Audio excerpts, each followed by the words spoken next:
राधे राधे प्यारे भक्तों, घमंड उस धुएं की तरह होता है जो आंखों में जाकर सच्चाई को धुंधला कर देता है। किसी ने सही कहा है, अगर किसी चीज पर घमंड करना है तो अपने अच्छे कर्मों पर करो, अपनी विनम्रता पर करो, क्योंकि यही असली इंसानियत की पहचान होती है। एक बार एक व्यक्ति ने महात्मा से पूछा, मैं तो रोज मंदिर जाता हूँ, पूजा करता हूँ, फिर भी मेरी जिंदगी में शांति क्यों नहीं है? महात्मा मुस्कुराए और बोले, तुम मंदिर जाते हो, लेकिन क्या भगवान से मिलने या सिर्फ दिखावे के लिए? उसने कहा, भगवान से मिलने। महात्मा बोले, तो फिर बाहर आने के बाद भी भगवान को साथ क्यों नहीं लाते? मुद्दा यह है कि मंदिर सिर्फ दीवारों का ढांचा नहीं, वो तुम्हारे मन की तैयारी है। अगर मन में श्रद्धा हो तो हर जगह भगवान है, लेकिन अगर मन भ्रमित हो तो मंदिर भी खाली लगता है। किसी ने फिर सवाल किया, जब सब कुछ भाग्य से होता है तो कर्म करने का क्या लाभ? उत्तर मिला, सही है कि भाग्य पहले से लिखा है, लेकिन ईश्वर ने तुम्हें हाथ इसलिए दिए हैं कि अगर कोई पन्ना फट जाए तो तुम नया पन्ना लिख सको। जिंदगी में कभी भी अपनी हालत पर घमंड या निराशा मत करना। वक्त बदलता है, हालात बदलते हैं। एक गरीब लकड़हारा रोज जंगल जाता था। एक दिन उसे जंगल में एक फटे पुराने मंदिर के नीचे एक छोटी सी मूर्ति मिली। उसने उसे उठा लिया और श्रद्धा से अपने झोपड़ी में रख दिया। कुछ ही दिनों में उसकी जिंदगी बदल गई। उसे एक नौकरी मिल गई, उसका घर बन गया, परिवार में सुख शांति आ गई। लोग पूछने लगे, तू तो साधारण इंसान था, ये सब कैसे हो गया? उसने सिर्फ इतना कहा, मैंने भगवान को नहीं बदला, मैंने खुद को बदल लिया। सच यही है, भगवान हर किसी के जीवन में आते हैं। फर्क बस इतना है कि कुछ लोग उन्हें पहचान लेते हैं और कुछ लोग उन्हें इग्नोर कर देते हैं। इसीलिए घमंड नहीं, विश्वास रखो, दिखावा नहीं, भक्ति रखो। प्रार्थना सिर्फ होठों से नहीं, दिल से करो, क्योंकि मंदिर वह जगह है जहां तुम अपने आप को खुद से जोड़ते हो और भगवान से मिलते हो। दोस्तों, कुछ लोग हर वक्त परेशान रहते हैं। एक वो जो हर बात पर हाँ कहते हैं, और दूसरे वो जो किसी की ना सुनना ही नहीं चाहते। पहला हमेशा दूसरों को खुश रखने में लगा रहता है, खुद को भूलकर भी, और दूसरा केवल अपने स्वार्थ में डूबा होता है। लेकिन जब बात खुद पर आती है तो दोष हमेशा दूसरों पर डाल दिया जाता है। हमारी सबसे बड़ी समस्या यह है कि हम दूसरों की जिंदगी को हमेशा रंगीन समझते हैं। हमें लगता है कि उनके पास सब कुछ है, पैसा, प्यार, सुख और सम्मान, पर हम भूल जाते हैं कि उनके लिए भी हम कोई और हैं। जैसे हमें उनका जीवन आसान लगता है, वैसे ही शायद वो हमारे बारे में सोचते हैं। कभी गौर किया है, अगर किसी के पास बहुत कुछ हो तो लोग जलते हैं, और अगर किसी के पास कुछ ना हो तो वही लोग हंसते हैं। इस दुनिया में संतुलन की बात करना आसान है, लेकिन संतुलन बनाना बहुत मुश्किल। जब जिंदगी में सब कुछ बिखरने लगे, जब लगे कि अब कुछ भी नहीं बचा, तो समझिए कि वही पल आपकी नई शुरुआत का संकेत है। हर अंत के बाद एक नई सुबह होती है, बस उस सुबह तक टिके रहना होता है। कभी खुद को इतना मत झुकाओ कि अपनी ही नजरों में गिर जाओ। दूसरों को खुश करते करते कहीं आप खुद को खो ना बैठो। याद रखिए, अगर आप खुद से नजरें नहीं मिला पा रहे तो दुनिया की कोई तारीफ आपको सुकून नहीं दे सकती। आंसुओं को बहने दो, क्योंकि रोना कमजोरी नहीं, बल्कि भीतर के तूफान को बाहर लाने का तरीका है। अगर उन्हें रोक लिया तो वह आंसू ज्वालामुखी बनकर फट सकते हैं, और फिर वह नुकसान कई गुना ज्यादा होता है। टपकती छत में कोई चैन से नहीं रह सकता। इसी तरह जिस दिल में सम्मान ना हो वो ज्यादा देर तक टिक नहीं सकता। रिश्ते इज्जत से बनते हैं, प्यार से नहीं। मित्रों, भगवान श्री कृष्ण ने गीता में कहा था, तारीफ हर किसी को चाहिए, मगर सच्ची तारीफ अक्सर झूठ में लिपटी होती है। लोग वही सुनना चाहते हैं जो उन्हें अच्छा लगे, चाहे वो सच हो या ना हो। और जो कड़वा सच बोल दे वो अपना होकर भी पराया बन जाता है। जिंदगी में मौज और सुकून दोनों की चाह होती है। मौज के लिए पैसा चाहिए और सुकून के लिए अपने लोग, पर आजकल हम मौज में इतने डूबे हैं कि सुकून का मतलब ही भूल गए हैं। कई बार जिन्हें हम अपना मानते हैं वही जख्म दे जाते हैं। जो सबसे ज्यादा करीब होते हैं वही सबसे ज्यादा दर्द देते हैं, क्योंकि उनकी बात दिल में लगती है और जो बात दिल को चीर दे वो घाव बनकर रह जाती है। सम्मान देना ये हमारी आदत है, पर इसी आदत ने हमें सबसे ज्यादा चोट दी है, क्योंकि हर कोई उस सम्मान को समझ नहीं पाता। कुछ लोग उसे कमजोरी समझ लेते हैं और कुछ मौका, अगर आपके पास सब कुछ है फिर भी आप बेचैन हैं तो रुकिए, सोचिए क्या आप अपनी जिंदगी खुद जी रहे हैं या किसी और की उम्मीदों पर। हम में से ज्यादातर लोग दूसरों की राय से इतने प्रभावित होते हैं कि अपनी सोच खो बैठते हैं। हमें डर लगता है लोग क्या कहेंगे, पर जो लोग आपके दुख में आपके साथ नहीं हैं उनका कहा क्यों सुनना। दोस्तों, दुनिया की नजरों में अच्छा बनने से बेहतर है खुद की नजरों में सच्चा बने रहना। लोगों की भीड़ में अपनी पहचान बनाना मुश्किल नहीं अगर आप अपनी अच्छाई पर कायम रहो, पर हाँ, इसमें समय लगेगा, धैर्य लगेगा और सबसे ज्यादा खुद पर भरोसा लगेगा। याद रखिए, आपकी कीमत इस दुनिया को तब तक नहीं समझ आएगी जब तक आप खुद को अनमोल ना समझें। दूसरों के लिए खुद को मत बदलिए, क्योंकि जो आपको सच में पसंद करते हैं उन्हें आपके चेहरे पर नकाब नहीं चाहिए। आपका दर्द, आपका संघर्ष, आपकी तकलीफ, ये सब आपके अपने हैं। इन्हें स्वीकार कीजिए, गले लगाइए और फिर उनसे बाहर निकलने का रास्ता भी खुद बनाइए। हर रात के बाद एक सुबह होती है, हर आंसू के बाद एक मुस्कान आती है, हर हार के बाद जीत इंतजार कर रही होती है। बस चलते रहिए। याद रखिए, आप अकेले नहीं हैं, हर कोई कहीं ना कहीं कुछ झेल रहा है। बस फर्क इतना है, कुछ मुस्कुरा कर सह लेते हैं और कुछ चुपचाप टूट जाते हैं। अपने अंदर की आवाज को सुनिए, कभी कभी वही सबसे सच्ची सलाह होती है। और अंत में खुद से प्यार करना सीखिए, क्योंकि यही पहली और आखिरी सच्चाई है। मित्रों, भगवान श्री कृष्ण कहते हैं कि किसी इंसान को उसके एक दो गलत फैसलों के आधार पर हमेशा के लिए गलत ठहराना बुद्धिमानी नहीं है। ये जीवन तप और आत्म संयम के जरिए ही आलोकित होता है। हालात और समय का स्वभाव है कि वह हर क्षण रूप बदलता है, इसलिए ना तो किसी की उपेक्षा करें और ना ही किसी को कमतर समझें। समय की गति अपार है, वह राजा को रंक और रंक को राजा बना सकता है।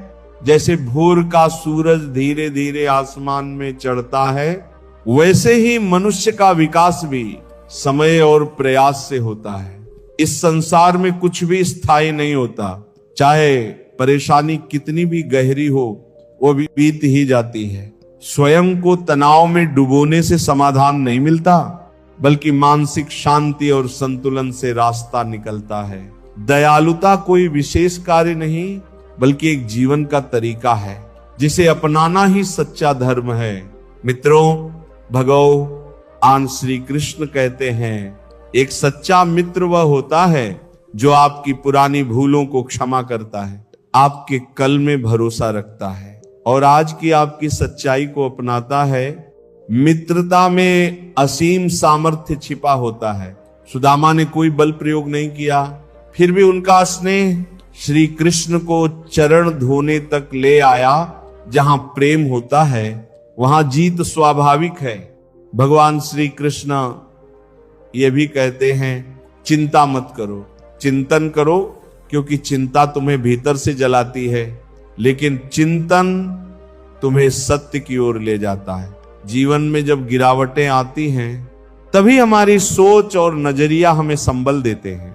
सकारात्मक मन, स्पष्ट लक्ष्य और नियमित ध्यान ये ऐसे औजार हैं जिनसे हम हताशा की दीवारें तोड़ सकते हैं। जीवन रुकने का नाम नहीं, ये आगे बढ़ते जाने का रास्ता है। मुश्किलें आएंगी, लेकिन तुम्हारे भीतर जो सामर्थ्य है वो हर तूफान से बड़ी है। निराशा एक क्षणिक अनुभूति है, उसे समझो लेकिन हावी मत होने दो। चिंता तुम्हारे आत्मविश्वास को चुप करा देती है, लेकिन आत्मचिंतन तुम्हारी आत्मा को जागृत करता है। इसलिए स्वयं को समझो, मन की गहराइयों में झांको और अपने जीवन को सच्चाई, संतुलन और समझदारी से सार्थक बना सकते हो। कुरुक्षेत्र की युद्ध भूमि में जब अर्जुन ने सामने अपनों को युद्ध के लिए तैयार खड़े देखा तो उसके मन में दुविधा और असमंजस का बादल छा गया। मन की सुलझन में वो अपने धर्म और लक्ष्य से भटक गया। उसी क्षण भगवान श्री कृष्ण ने केवल अर्जुन को नहीं बल्कि समस्त मानवता को चिंता से उभरने का समाधान दिया, और वह था श्रीमद् भगवत गीता का दिव्य उपदेश। गीता के ज्ञान से अर्जुन को आत्मबोध हुआ और वह फिर से अपने कर्म पथ पर लौट सका। मित्रों, भगवान श्री कृष्ण कहते हैं, चिंता को त्यागो और आत्मचिंतन से रास्ता खोजो। हर सुबह को एक अवसर मानो और आशा के साथ आगे बढ़ो। तुम्हारे अंदर जो आत्मशक्ति है वह किसी भी विपत्ति को मात दे सकती है। इसलिए मुस्कुराओ और निरंतर प्रगति की ओर बढ़ते रहो। वह रात्रि में आता है जब सब सो जाते हैं, लेकिन यदि वो आकाश की डाली पर सो रही चिड़िया को गिरने नहीं देता तो तुम्हें क्यों गिरने देगा। बस श्रद्धा रखो, जब वक्त सही होगा तो तुम्हें कल्पना से भी अधिक मिलेगा। इस संसार में सभी अपने अपने जीवन की राह में प्रभु की कृपा से आगे बढ़ते हैं, व्यस्त हैं। इसलिए तुम्हारे सपनों की फिक्र किसी को नहीं है। इसलिए आत्मनिर्भर बनो, अकेले चलने की हिम्मत रखो, धैर्य और आशा को थामे रहो, क्योंकि जिसने तुम्हारी कहानी लिखी है वह स्वयं सृष्टि का रचयिता है। हम अक्सर ये सोचते हैं कि लोग हमारे बारे में क्या धारणा बनाएंगे, पर क्या कभी आपने विचार किया कि ईश्वर तुम्हारे कर्मों को कैसे देखता है। मित्रों, भगवान श्री कृष्ण कहते हैं, सच्चे मूल्य ही जीवन की असली पूंजी है। जब हम अच्छे संस्कारों का पालन करते हैं तो ना केवल अपना जीवन निखारते हैं बल्कि पूरे समाज को रोशनी देते हैं। जीवन में ज्ञान जरूरी है, लेकिन भावनाओं की महत्ता और भी अधिक है। यदि आपके विचार नेक हैं तो जीवन स्वयं ही उजियारा हो जाएगा। एक विद्वान के दो अनुयायी थे, दोनों ईश्वर की पूजा में लीन रहते थे, परंतु एक हर्षित था और दूसरा हमेशा चिंतित रहता। जब गुरु का देहांत हुआ तो दोनों योग बल से दिव्य लोक पहुंचे, परंतु वहां भी वही स्थिति थी। खुश रहने वाला वहां भी प्रसन्न था, जबकि दुखी शिष्य वहां भी असंतोष में डूबा रहा। वह दुखी होकर गुरु के पास पहुंचा और बोला, गुरुदेव, ऐसा कहते हैं कि भक्ति से स्वर्ग सुखद होता है, तो फिर ये दुख क्यों? गुरु ने शांत स्वर में उत्तर दिया, वत्स, ईश्वर की आराधना तुम्हें स्वर्ग दिला सकती है, लेकिन सुख और दुख का आधार तुम्हारा मन है। यदि मन निर्मल है तो कष्ट भी आनंदमय लगते हैं, और यदि मन मैला है तो सुखद वातावरण में भी दुख रहेगा। रिश्तों की मिठास शब्दों से नहीं, समझ से उपजती है। छोटे छोटे संकेत और ध्यान से ही गहरी नजदीकियां बनती हैं। प्रतिशोध की भावना को त्याग दो, धैर्य रखो और समय को अपना न्याय करने दो, क्योंकि जिसने तुम्हारे साथ अन्याय किया है अंत में वही अपने कर्मों का फल पाएगा। कुछ अच्छे कर्म ऐसे होने चाहिए जिनकी गवाही सिर्फ भगवान ही दे सके। सच्चे दोस्त के साथ जीवन की कठिन राहें भी आसान लगने लगती हैं, क्योंकि उनका दिल साफ और इरादे नेक होते हैं। जिनके भीतर आत्मा की पवित्रता हो, उनके बाहरी रूप की कोई अहमियत नहीं रह जाती। अभिमान और संस्कार में गहरा अंतर होता है। अभिमान सामने वाले को झुकाकर संतुष्ट होता है, जबकि संस्कार खुद झुककर सुकून पाता है। जब दुनिया साथ छोड़ देती है, तब परमात्मा कोई सहारा देने जरूर भेजता है। यही जीवन की सबसे सुंदर सच्चाई है। मित्रों, भगवान श्री कृष्ण कहते हैं कि मुस्कुराते रहो, चलते रहो और शब्दों की मर्यादा ना खो, क्योंकि अपशब्द कमजोर मन के परिचायक होते हैं। असली ज्ञानी वह है जो गुस्से में भी अपनी जुबान को काबू में रखता है। संघर्षों को गले लगाओ, क्योंकि इन्हीं से जीत की मिठास मिलती है।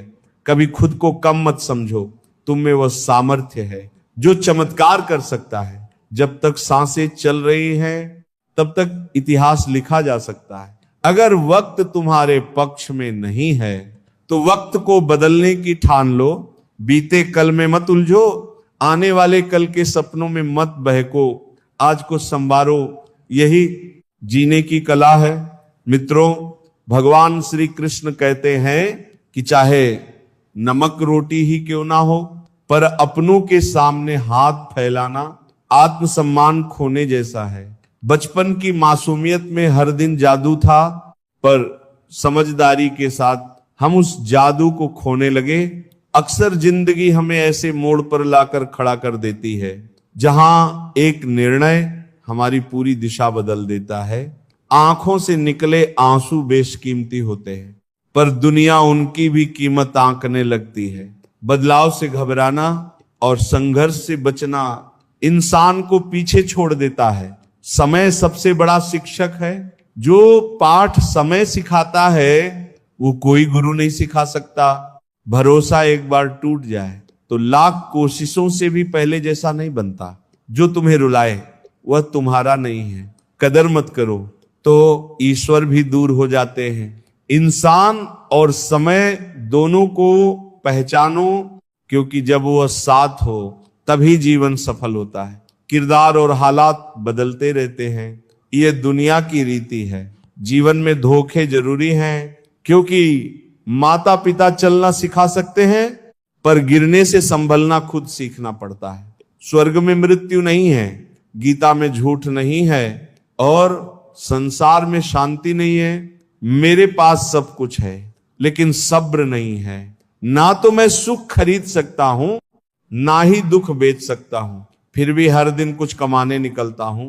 बारिश में भीगना तो सरल है, लेकिन रोज की नमी बारिश से नहीं मिल सकती। इसलिए जीवन में भरोसे से ज्यादा कर्म की जरूरत होती है। किस्मत से कुछ मिल जाए तो अच्छा है, लेकिन सिर्फ किस्मत पर टिके रहना समझदारी नहीं। डर के साथ कोई निर्णय मत लो, और निर्णय लेने के बाद डर को खुद से दूर करो। जिनके जीवन में कठिनाइयां ना हो, वो आनंद की असली कदर नहीं कर पाते, क्योंकि असली समझ, असली खुशी बिना संघर्ष के नहीं मिलती। होती जन्म से ना तो कोई दोस्त तय होता है और ना ही दुश्मन।